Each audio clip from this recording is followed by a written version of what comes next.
반갑습니다. 로봇학원 수학 강사 김정섭입니다. 벌써 7월이 눈앞에 다가오고 있습니다. 7월이 눈앞에 다가왔다는 것은 중3 학생들에게 그만큼 고등학교 생활을 준비하는데 기간이 얼마 남지 않았다는 것을 의미하죠. 그런데 이제 얼마 남지 않은 기간, 물론 3학년 처음부터 준비를 차근차근 잘 해갖고 오시는 분들도 있을 겁니다. 그리고 진도를 여러 번 반복 학습을 하면서 수학 과목에 대해서 준비를 잘하고 계신 분들이 많을 거라고 생각되는데, 문제점이 있는데도 불구하고 지금 진도만 빼고 계시는 분들도 굉장히 많을 거라고 생각돼요. 제가 우선은 기준점을 하나 말씀드릴게요. 지금 고등수학 상하가 끝났다 또는 심화 복습까지 끝났다라고 하시는 분들은 올해 3월 모의고사, 즉 고2 3월 모의고사입니다. 고2 3월 모의고사, 그 다음에 작년 거, 재작년 거 3회 정도를 풀어보세요. 그래서 90점 이상이 나오지 않았다 하시는 분들은 수원, 수투 진행을 하시기보다는 고등학교 상하 부분을 복습을 하시는 게 맞습니다. 왜냐? 90점을 못 넘었다는 것은 어려운 문제를 풀어내지 못했다는 거고요. 그럼 무언가 문제점이 있다는 거잖아요. 그죠? 그 점수를 계속 유지하면서 진도만 나가기 급급하다면 고등학교 생활에 딱 도달했을 때 내신 준비를 함에 있어서는 점수가 더 하락하게 되어 있습니다. 왜냐하면 내신은 더 적은 범위 안에서 난이도가 더 높은 문제를 짧은 시간 안에 풀어내야 되기 때문입니다. 그래서 그런 학생들을 대상으로 제가 이번에 심화 준비를 좀 잘 하기 위해서 중3 고등 심화반을 7월 달에 개설을 할 겁니다. 그 부분에 대해서 제가 조금 안내를 드릴 테니까 이 영상을 좀 참고를 하셔서 이번 여름방학 계획을 좀 잘 세우셨으면 좋겠습니다. 자, 제일 먼저 단원 구성을 좀 볼 건데요. 고등학교 상은 물론 여러분들이 잘 알고 계시다시피 이렇게 되어 있을 거예요. 그리고 선행을 나가시는 분들은 지금 우선 1차적으로 항등식과 나머지 정리에서 한번 어려움을 느꼈을 거고, 그 다음에 방정식 부등식 쪽에서는 요 방부등식 쪽이나 2차 함수하고 2차 방정식 연계된 요쪽 단원에서 조금 어려움을 많이 느끼셨을 겁니다. 그리고 도형의 방정식 쪽에서는 요 원의 방정식 쪽에서 많이 어려움을 느끼셨을 건데, 그런 분들의 대다수는 뭐가 문제냐? 학습에 연계가 안 되어 있는 게 문제가 됩니다. 왜냐하면 2차 함수와 2차 방정식은 중3 과정에 있던 게 올라온 겁니다. 최고 난도에 있던 문제들이 다 1로 넘어왔어요. 그래서 중학교 때 배웠던 2차 함수는 난이도가 굉장히 낮았던 거고, 실제적으로 2차 함수에 관련된 거는 여기 다 있기 때문에 여러분들이 그냥 단편적으로 2차 함수는 뭐야? 2차 함수는 찾을 때는 꼭지점이 제일 중요해. 이런 식으로 외웠던 분들은 굉장히 어려움을 느꼈을 거고, 그 다음에 방정식, 부등식도 마찬가지 여기는 항등식과 나머지 정리 또는 인수분해와 관련이 되어 있는데, 그냥 방부등식은 방부등식이지 하고 접근을 하신 분들은 굉장히 학습하는데 어려움을 느꼈을 겁니다. 마찬가지 이 도형의 방정식 부분은 중학교 2학년, 3학년에 관련된 도형을 좀 더 자유롭게 사용을 하시면 쉽게 풀이할 수 있는 방법이 굉장히 많이 존재합니다. 그런데 원의 방정식을 배우든 직선의 방정식을 배우든 식으로만 풀으려고 하시는 분들은 굉장히 어려움을 많이 느끼게 되셨을 겁니다. 그다음에 이제 고등수학 하하 부분인데요. 단원 자체는 굉장히 심플하게 구성되어 있습니다. 그런데 명제 파트 보시면 이 명제 파트, 집합은 새로 배우는 거기 때문에 조금 난이도가 있어요, 당연히. 그런데 좀 연습하다 보면은 잘 될 겁니다. 근데 이 명제 파트가 뭐냐면 앞에서 배웠던 모든 개념에 대한 정의에 대해서 묻는 것들이거든요. 그러다 보니까 정의, 개념들이 잘 잡혀있지 않는 학생들 같은 경우는 굉장히 어려움이 많이 느꼈을 거고요. 마찬가지 함수 파트입니다. 함수는 고등학교 생활을 준비하기 전부터 많이 들었을 거예요. 함수 제일 어렵다. 언니, 오빠 또는 형, 누나가 있는 학생들 같은 경우는 함수 제일 어려워하는 모습을 많이 봤을 거고요. 그러니까 얘도 마찬가지 정확한 이해를 하지 못하셨을 때는 난이도 자체가 굉장히 상승된 느낌이기 때문에 여러분들이 굉장히 어려움을 느꼈을 거고요. 마찬가지 순열과 조합은 중학교 2학년 때 배우게 됩니다. 중학교 2학년 때 배우는데 거기에서는 말 그대로 이런 규칙을 이용을 하면 하나하나 셀 수 있습니다 라는 정도의 수준까지밖에 안 배워요. 그런데 그것을 바탕으로 얘가 이런 규칙을 쓸 수 있기 때문에 이런 공식을 이용을 하면 됩니다 라는 조금 더 공식화하고 유형화하고 하는 문제들도 굉장히 많고, 그 다음에 조건들을 좀 더 복잡하게 줍니다. 그렇기 때문에 학생들이 이 단원을 할 때 굉장히 많이 어려움을 많이 느끼게 되죠. 세 번째, 수학원입니다. 자, 수학원 구성을 보시면 다 새로운 겁니다. 그죠? 여러분들이 이제 심화복습을 다 끝났다라고 생각을 해서 수학을 나가시는 분들이 이제 왜 어렵냐? 새로운 것을 배우니까 또 어려워요. 근데 문제는 여기 보시면 지수함수와 로그 함수, 삼각 함수입니다. 함수예요. 아까 말씀드렸던 고등학교 2학기 과정에 있는 함수 파트가 잘 되어 있지 않으면 당연히 어렵겠죠. 그 다음에 로그 함수의 활용, 지수 함수의 활용, 삼각함수 그래프 파트에는 다 뭐가 있냐면 방정식과 부등식이 있습니다. 방정식, 부등식은 어떤 거냐? 앞에 있던 고등학교 1학년 1학기 과정에 있는 방정식과 부등식 또는 2차 방정식, 이쪽 단원과 관련이 되어 있습니다. 그러니까 그쪽 단원에 대한 개념이 잘 잡혀 있지 않으면 어려움을 많이 느낄 거고요. 그 다음에 삼각함수 활용 파트는 도형과 관련된 부분입니다. 중학교 2학년 2학기, 그 다음에 3학년 2학기. 그쪽의 단원에 있는 도형을 잘 하지 못하신 분들은 굉장히 어려움을 많이 느낄 겁니다. 그 다음에 수열 파트는 규칙성을 이용을 해서 문제를 풀이를 하는 단원인데요. 그 규칙성에 대해서 그 규칙만 이용을 하시려고 하면 이쪽 단원도 굉장히 어렵습니다. 정확하게 이 수열이 의미하는 바가 뭐고, 얘네들이 특징이 뭔지, 그 다음에 이걸 이렇게 변형해서 해석할 수 있는지 없는지, 이런 것들이 잘 되지 않으면 굉장히 어려운 단원이에요. 네, 제가 지금 말씀드렸다시피 이 모든 단원들의 구성을 보시면 중학교 과정부터 고등학교 수원까지, 물론 나중에 이제 수투도 보시면 마찬가지입니다. 계속 단원 간에 연계가 되어 있습니다. 그런데 여러분들이 단편적으로 공부를 하시면 당연히 어려움을 느낄 수밖에 없고 학습량이 굉장히 많아지겠죠. 그래서 제가 이번 여름방학에 그런 것들을 좀 해소를 시켜드리고자 이 강좌를 연 거고, 제가 이 여름방학에 이제 강의를 하면서 좀 그러니까 중요하게 생각하는 부분이 좀 있어요. 그게 뭐냐면, 먼저 당연히 개념이 잘 잡혀 있어야 됩니다. 근데 그 개념을 여러분들이 착각하는 경우가 되게 많아요. 개념은 공식이다. 2차 방정식의 근 또는 근의 공식, 이런 것들이 개념이다라고 착각하고 계시는 분들이 굉장히 많습니다. 방금 말씀드린 2차 방정식의 근의 공식 또는 근과 계수하의 이런 것들과 관련된 게 여러분들이 정말 착각을 많이 하는 건데요. 근과 계수와의 관계를 예를 들어서 보여드릴게요. 여러분들이 근과 계수와의 관계가 뭔지는 알고 계십니다. 그죠? 근데 그게 다르게 해석할 수 있다는 것은 여러분들이 잘 몰라요. 그리고 그게 어떤 쪽에 쓰일 수 있는지도 잘 모릅니다.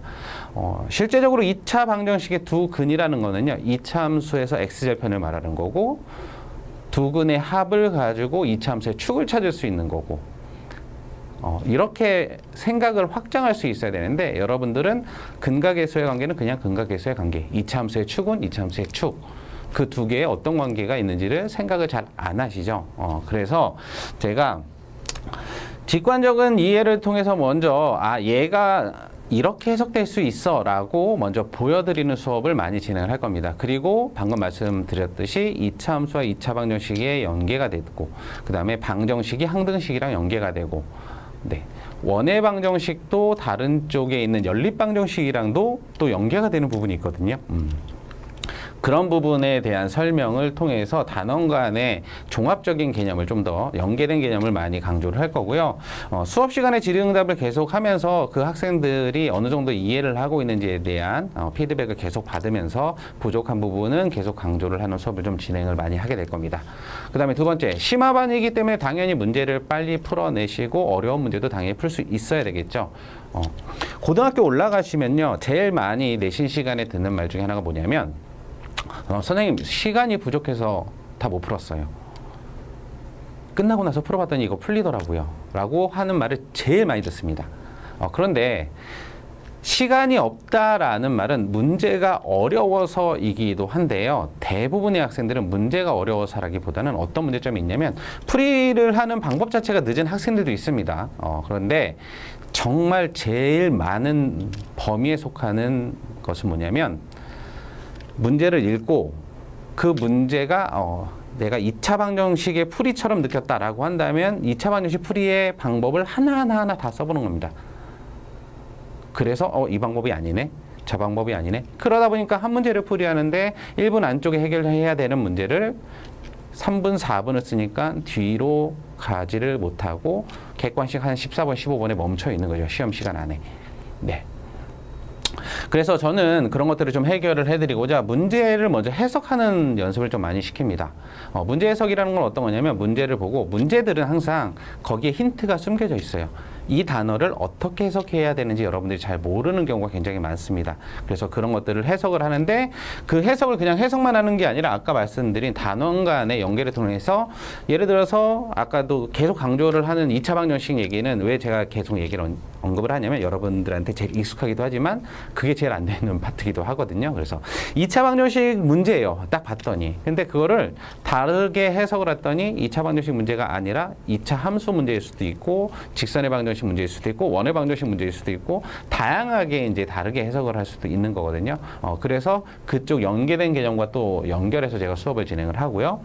그 다음에 종합사고력을 이용한 풀이법을 강조합니다. 자, 여기서 종합사고력이라는 건 뭐냐면 하나의 문제를 제시를 했을 때 여러 가지 개념을 쓰는 것도 종합사고력이에요. 근데 다양한 풀이법을 알고 있는 것도 종합사고력입니다. 예를 들어서 이 문제는 그래프로 접근하면 이렇게 되고 이 문제를 식으로 접근하면 이렇게 되고 그래프와 식의 차이점은 뭐고 공통점은 뭐고 얘를 다른 단원으로 생각을 하고 이런 식으로 전체적인 수업의 틀이 어떻게 짜져 있냐면 하나의 풀이법이 주어져 있는 게 아니라 여러 가지 다르게 해석하게끔 제가 풀이를 진행을 할 겁니다. 그리고 주 1회 클리닉을 통해서 그 수업한 내용을 테스트를 하고 그 다음에 부족한 부분에 대해서는 개별 질의응답 시간을 가질 겁니다. 지금 얘가 이렇게 말씀을 드려서는 어떤 식의 수업을 진행하는지 잘 이해가 안 되시는 분들이 계실 거예요. 그런 분들은 저희 학원 유튜브 채널에 오시면 제가 예상 문제라든지 아니면은 기출문제 풀이한 영상이 있습니다. 그래서 그런 풀이 영상을 좀 참고해 보시면 저 선생님은 저런 식으로 수업을 하는구나 라고 조금 이해하시기 쉬울 거니까 그거 좀 참고하시면 될 것 같고요. 진도 계획은 이렇습니다. 7월 달에 개강을 해서 9월 첫째 주까지는 고등수학 상을 나가게 될 거고요. 9월 둘째 주부터 3월 셋째 주까지는 내신 대비와 함께 고등수학 하를 나가게 될 겁니다. 자, 여기서 말하는 내신 대비는 중3학년 2학기 과정입니다. 근데 왜 이 내신 대비를 하느냐? 아까 말씀드렸다시피 나는 고등수학이 더 중요해. 근데 내신 대비를 왜 해야 되지? 라고 하시는 분들이 굉장히 많을 거예요. 근데 아까 말씀드렸죠. 원 파트가 삼각함수 파트가 다 3학년 2학기에 있거든요. 그런데 이 부분 또는 사각형 파트 이런 것들이 안 돼서 실제 고등수학을 못 푸는 경우가 정말 많습니다. 너무나 많아요. 지금 제가 수업을 진행하는 아이들 중에서도 저랑 오래 한 아이들은 그걸 굉장히 쉽게 접근을 하는데 새로 진입하는 학생들 같은 경우는 선생님 왜 저게 저렇게 풀려요? 라고 말할 정도로 이해를 잘 못하는 경우가 되게 많거든요.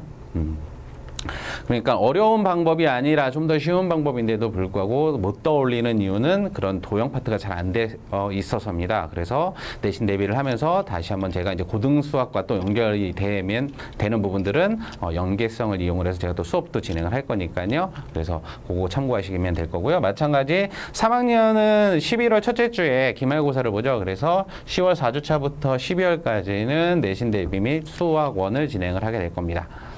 자, 그 다음에 사용되는 교재에 대해서 이제 안내를 해드리도록 하겠습니다. 사용되는 교재는 두 가지인데요. 하나는 진도 교재, 고등수학에서 이제 진도 교재는 제 자체 교재를 사용하게 될 거고요. 기본 문제부터 10만 문제까지 구성되어 있습니다. 여기서 기본 문제는 정말 쉬운 문제는 아니고요. 센 B에서 한 상 문제, 중상 문제 정도부터 모의고사 기출문제까지 1품 블랙라벨 난이도도 당연히 섞여 있고요. 거기에 있는 문제들이 단원 구성으로 다 되어 있기 때문에 기초부터 이제 심화까지 탄탄하게 준비를 할 수 있을 거고 연습하는 것들도 좀 많이 필요한데 그게 조금 더 실질적으로 연습이 좀 많이 필요할 거 아니에요. 제가 이제 문제집이 나오면 시중에 있는 문제집을 계속 봅니다. 그러면서 여기 나온 지 한 3년 정도 됐는데 이 문제집이 여러분들이 준비하시기에 그러니까 문제를 연습하시기에 굉장히 좋더라고요. 이유는 기본적인 문제들이 다수 우선 분포되어 있고요. 그 다음에 지금 구종교과서에서 변형된 문제들이 수록되어 있습니다. 여러분들이 이제 고등학교에 올라가시면 내신 기출 문제 중에는 모의고사 문제도 있지만 교과서 변형 문제들도 있거든요. 그러니까 그걸 준비하는데 굉장히 좋고 그 다음에 모의고사 문제도 한두 문제 정도 적혀 있어요. 그러니까 모의고사 문제가 많지는 않습니다. 그러니까 모의고사 맛보기용으로도 괜찮습니다. 그렇기 때문에 이거를 이제 과제 교재로 사용을 하고 있고요.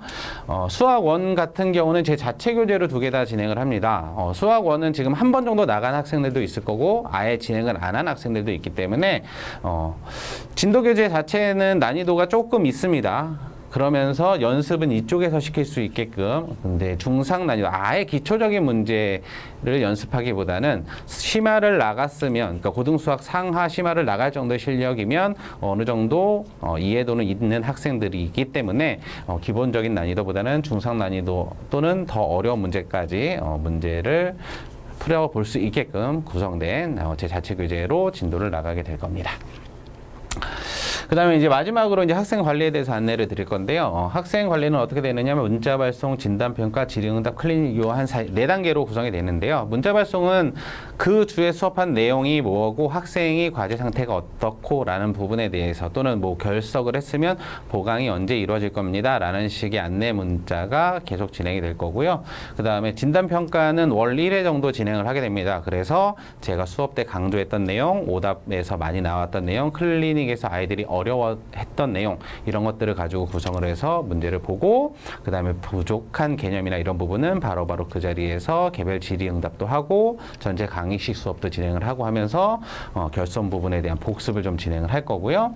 그 다음에 질의응답은 제가 수시로 대기합니다. 언제든지 학생들이 카톡을 보내주시면 제가 거기에 대해서 이제 최대한 빠르게 질의응답을 진행을 할 건데요. 카톡을 보내주실 때 그냥 선생님 저 이 문제 모르겠어요 라고 보내주시기보다는 제가 이제 그때도 학생들과 대면하면 자세하게 말씀드리겠지만 저는 여기서 이 부분까지 풀었는데 그 다음을 잘 모르겠어요. 이 문제는 개념을 알겠는데 어떤 것에 대한 것인지는 알겠는데 풀이 접근법을 잘 모르겠어요. 그러면 그 상황에 맞게 1차적으로 피드백을 해주고 그 다음에 그 다음 과정이 또 막혔으면 그 다음 과정에 대해서 또 피드백을 하는 뭐 2차, 3차에 걸쳐서 여러 번 이제 학생들과 질의응답을 통해서 그 문제를 해결할 수 있도록 할 거고요.